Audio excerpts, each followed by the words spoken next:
So friends आज आम घरे होता पकोड़ी तो देखिपारे यहाँ हूँ भूसंग पत्र ता सहित पिज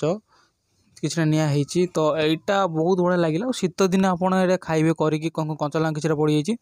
तो टेस्टा बहुत जबरदस्त लगे भाई शीत दिन हो सन्ध्या टाइम हो यहाँ को माने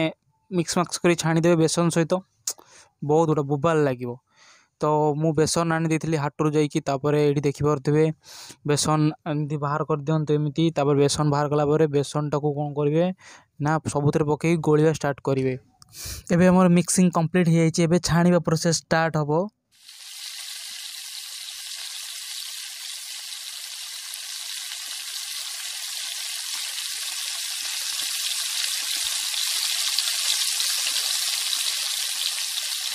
बर्तमान पकोड़ी छणा सरी जाइए पकोड़ी मो प्लेट को आसब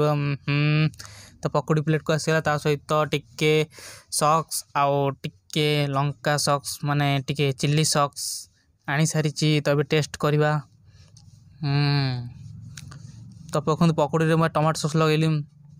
बहुत भाई बहुत माने शीत टाइम रे खाइबा लाजवाब एक्सप्लेन कर परिबिनी एते बढ़िया लगुच तापर ता सहित टिके चिल्ली सॉस लगेदवा फैंटास्टिक भाई निश्चित आपण घरे संध्या बेले किसी स्नैक्स आइडिया आसू कि न आसू ये स्नैक्स बन खाई दिंतु आराम से घोड़ी पड़ी शोई पड़ू रही मु वीडियो भल लाइक शेयर सब्सक्राइब निश्चित भाव में करदे। Bye bye.